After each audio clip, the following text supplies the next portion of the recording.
Welcome back to my channel blogging আড্ডা with Uma. তোমরা সবাই কেমন আছো? আশা করছি সবাই খুব ভালো আছো, আর আমিও অনেকটা ভালো আছি। তো চলো আজকের ভিডিওটা শুরু করা যাক।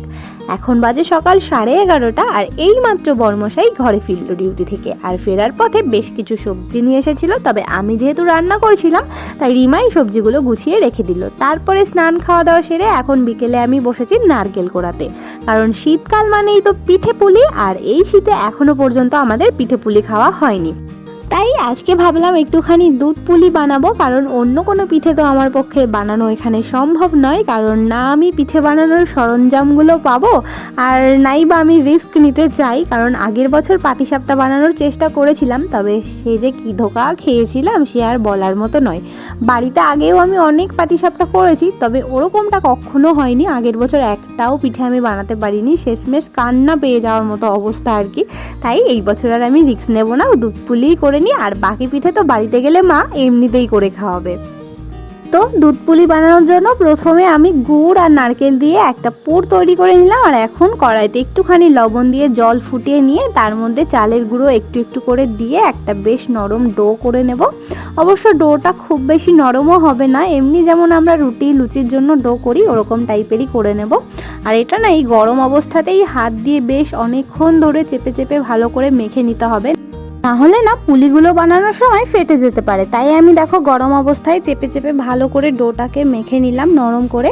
আর এখন আমি আর রিমা দুজনে মিলে বসে পড়েছি পুলিগুলোকে বানাতে। ছোট্ট ছোট্ট করে পুলি বানাচ্ছিলাম, যেহেতু দুধ পুলি বানাবো, আর দুধ পুলির ভেতরে না পুলিগুলো খুব বেশি বড় বড় দিলে আমার পার্সোনালি ভালো লাগে না, তাই আমি পুচকি পুচকি করে বানিয়েছি।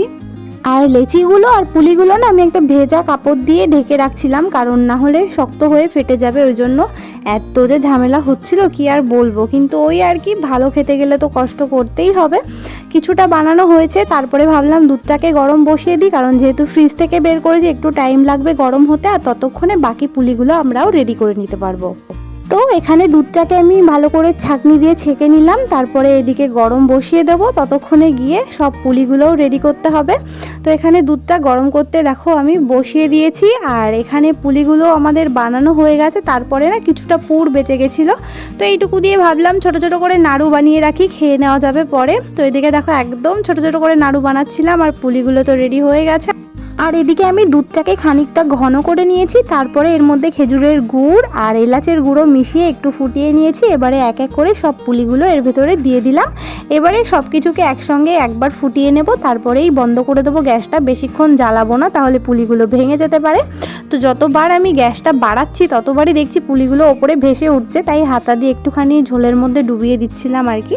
আর আমি না এরকমভাবে আগে কখনো পিঠে বানাইনি, মাই শুধু বানিয়েছে, মায়ের হাতের বানানো পিঠেই খেয়ে গেছি। তাই একটু ভয়ে ভয়েও ছিলাম যে কেমন খেতে হবে, ভীষণ এক্সাইটেডও ছিলাম সেই সাথে। তো দেখলাম ফাইনালি পুলিগুলো বেশ ভালোই হয়েছে, একদম পুরো সফট হয়ে গেছে, আর দেখতে তো এত সুন্দর হয়েছে তোমরা দেখে বুঝতেই পারছো, আর খেতেও কিন্তু দারুণ টেস্টি হয়েছিল।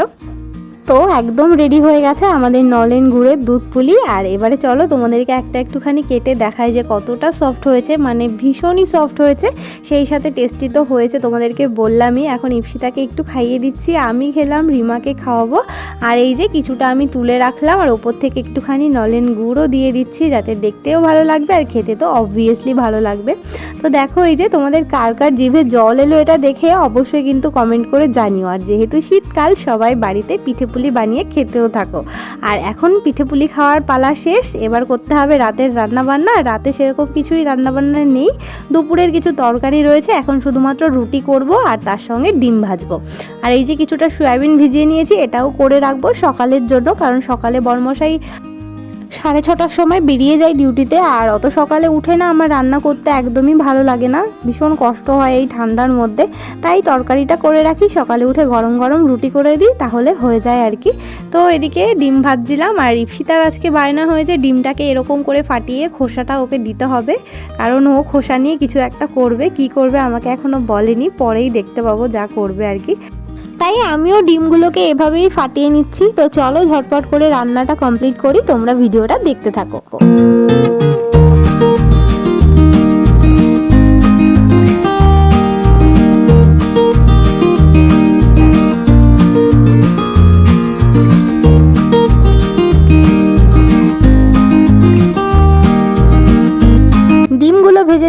খোসা দুটোকে এখানে ধুয়ে ইপসিতার জন্য রেখে দিলাম। এবারে তোমাদেরকে একটা এক্সাইটিং জিনিস দেখাই, সেটা হচ্ছে দেখো বর্মশাই সন্ধ্যেবেলা লেজ নিয়ে এসেছিল আর বললো লেজটা খেলে নাকি 5 টাকা করে ক্যাশব্যাক পাওয়া যেতে পারে।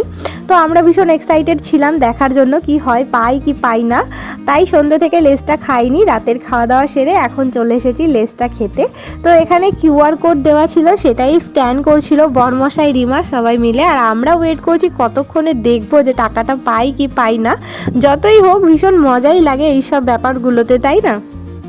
এদিকে লেজের প্যাকেটগুলো সাবধানে খুলে নিলাম আর ফাইনালি আমরা ক্যাশব্যাক পেয়েও গেছি। দেখো এত আনন্দ পেয়েছি, আনন্দে লাফাতে শুরু করে দিয়েছি। 2 প্যাকেট কিনেছি, দুটোতেই ক্যাশব্যাক পেয়ে গেছি 10 টাকা। তো যাই হোক, ভিডিওটা এখানেই শেষ করছি। তোমাদের কেমন লাগলো অবশ্যই জানিও। দেখা হবে নেক্সট ভিডিওতে। ততক্ষণ সবাই খুব ভালো থেকো, সুস্থ থেকো, আনন্দে থেকো। Bye bye.